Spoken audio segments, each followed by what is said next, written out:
السلام عليكم. الحمد لله رب العالمين والعاقبة للمتقين والصلاة والسلام على من كان نبيا وآدم بين الماء والطين وعلى آله الطيبين الطاهرين وأصحابه الهادين المهديين أما بعد فأعوذ بالله من الشيطان الرجيم بسم الله الرحمن الرحيم أم كنتم شهداء إذ حضر يعقوب الموت إذ قال لبنيه ما تعبدون من بعدي قالوا نعبد إلهك وإله آبائك إبراهيم وإسحاق آمنت بالله صدق الله مولانا العظيم وصدق رسوله النبي الكريم ونحن ولا ذلك لمن الشاهدين والشاكرين والحمد للہ رب العالمین. میرے ساتھ مل کے درود پاک جس طرح پڑھاؤں پڑھیے. الصلاة والسلام علیک یا رسول اللہ، الصلاة والسلام عليك يا رسول الله، الصلاة والسلام علیک یا حبیب اللہ، الصلاة والسلام عليك يا حبيب الله، الصلاة والسلام علیک یا نبی اللہ، الصلاة والسلام عليك يا نبي الله، وعلى آلك وأصحابك یا نور اللہ. وعلى آلك وأصحابك يا نور الله. صلی اللہ علیہ وسلم. لائق صد احترام، قابل صد اکرام، واجب القدر ذی مرتبت ذوی الاحترام علماء کرام، سامنے تشریف فرما معزز مکرم محترم برادران اسلام، عزت معاب عفت معاب خواتین اسلام. مجھ سے بیشتر آپ نے کافی دیر سے نعت پاک بھی سماعت فرمائی اور ابھی آخر میں گرامی قدر حضرت مولانا علامہ محمد ناصر رضا صاحب کا بیان بھی سماعت فرمایا. اب تھوڑی دیر آپ حضرات کی خدمت میں کچھ باتیں عرض کرنے کے لیے حاضر ہوا ہوں. اللہ تبارک و تعالی ہماری اور آپ سب کی حاضری کو قبول فرمائے اور ہمارے عزیز فیروز بھائی اور ضمیر بھائی، ان کی دختر نیک اختر جن کی آج منگنی کہیں یا لگن کہیں، آپ کی بھاشا میں لگن،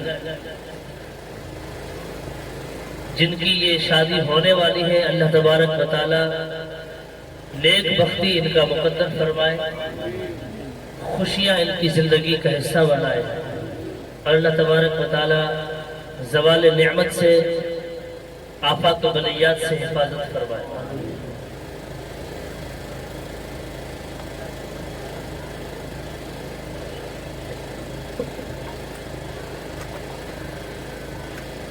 اولاد اللہ تبارک و تعالیٰ کا ایک عظیم تحفہ ہے.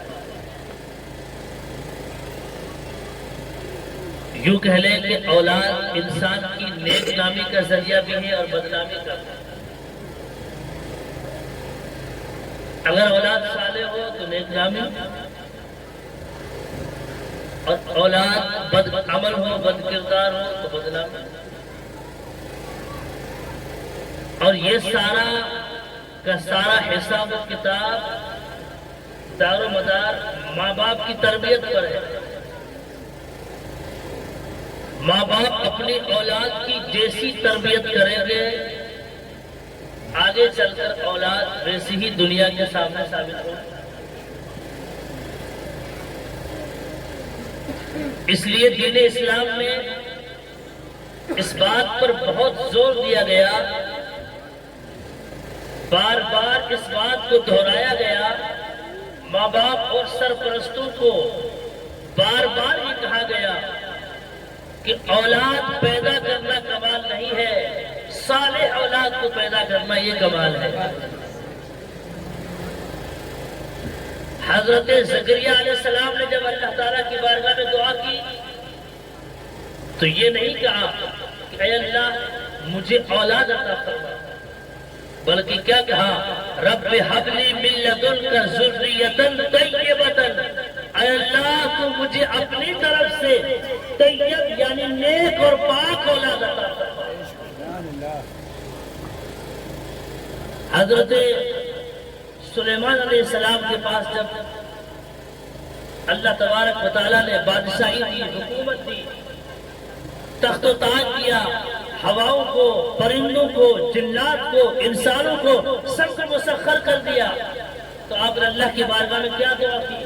رب اوزعنی ان اشکر نعمتک التي انعمت علی وعلى والدی وان اعمل صالحا ترضى واصلح لی فی ذریتی۔ آپ نے کہا یا اللہ مجھے توفیق عطا فرما کہ میں تیری نعمت کا شکر ادا کروں جو تو نے مجھ پہ کی اور میرے ماں باپ کی کی، اور اللہ مجھے توفیق عطا فرما کہ میں عمل صالح کروں، اور اللہ مجھے توفیق عطا فرما کہ میں نیک بن جاؤں، اور اے اللہ میری آنے والی نسل کو، میری آنے والی اولاد کو بھی نیک بنا دے۔ سبحان اللہ سبحان اللہ۔ یہ نبیوں کی دعائیں، یہ نبیوں کا طریقہ ہمیں بتا رہا ہے کہ صرف اولاد ہونا بڑی کمال کی بات نہیں ہے، نیک اولاد ہونا کمال کی بات ہے۔ اس لیے رسول اللہ صلی اللہ علیہ وسلم نے کیا ارشاد فرمایا؟ فرمایا اذا مات الانسان انقطع عنه عمله الا من ثلاث، فرمایا جب انسان چلا جاتا ہے، جب انسان دنیا سے چلا جاتا ہے تو عمل کا سلسلہ ختم ہو جاتا ہے، لیکن تین وہ عمل ہے، تین وہ چیزیں ہیں جس کا ثواب بندے کو ملتا ہے۔ وہ کیا ہے؟ فرمایا ولد صالح یدعو لہ، وہ نیک اولاد جو اپنے ماں باپ کے لیے دعا کرے تو اللہ مرنے کے بعد بھی ماں باپ کو اس نیک اولاد کی دعا کی برکت سے بخش دیتا ہے۔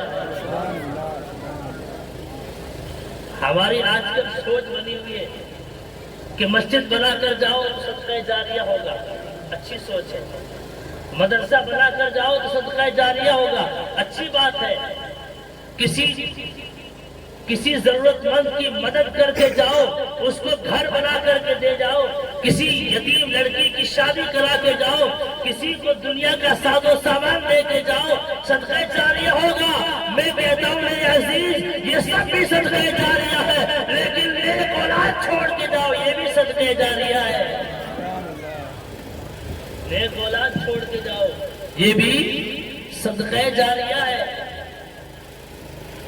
یعنی اب اس حدیث پاک کا اور میری گفتگو کا خلاصہ یہ ہے کہ آپ نیک اولاد چھوڑ کر جائیں جو سچ بولتی ہو، نماز پڑھتی ہو، روزہ رکھتی ہو، قرآن کی تلاوت کرتی ہو، امانت داری کے ساتھ کاروبار کرتی ہو، دیانت داری کے ساتھ لوگی کرتی ہو، خلق خدا کی خدمت کرتی ہو۔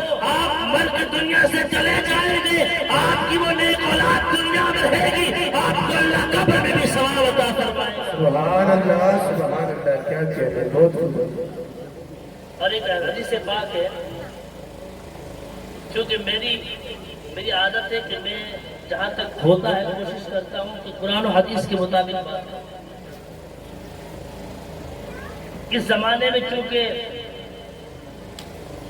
ہمارے کچھ لوگوں کا ایسا شعور بن چکا ہے، کچھ ایسا ذوق بن چکا ہے کہ لوگ چکنی چپڑی باتیں سننا پسند کرتے ہیں اور حقیقت اور سچائی سے بھاگتے ہیں۔ ابھی حضرت فرما رہے تھے اگر یہاں پر کوئی دوسرا پروگرام ہوتا تو بھیڑ ہوتی، لیکن چونکہ دینی محفل ہے انہیں پتا ہے قرآن پڑھا جائے گا، حدیث پڑھی جائے گی، رسول اللہ کا فرمان سنایا جائے گا، لیکن یہاں لوگ آنا نہیں چاہتے، اور اگر آتے بھی ہیں تو تمنا یہ رہتی ہے کہ کب ختم ہو، کب صلاۃ و سلام ہو، کب دعا ہو، جلسہ ختم ہو جائے۔ انہیں نہیں پتا کہ جب تک تم قرآن سنتے رہوگے اللہ کے فرشتے اپنے رحمت کے پروں سے تم پہ سایہ کرتے ہیں۔ یہ میں نہیں کہتا ہوں، یہ رسول اللہ کی حدیث ہے۔ جب جب قرآن پڑھا جاتا رہے گا، حدیث کا درس ہوتا رہے گا، اللہ کی رحمت کے فرشتے اپنے پروں سے تمہیں ڈھانپے رہیں گے۔ اور جب تم کھانا کھانے بیٹھو گے تو صرف یہ اس کپڑے کا سایہ رہے گا، اس کپڑے کا شامیانے کا سایہ رہے گا، لیکن جب تک واز ہوتا ہے گا فرشتوں کے پروں کا سایہ رہے گا۔ حدیث پاک کیا ہے؟ حضور فرماتے ہیں اتقوا مواضع الطعام۔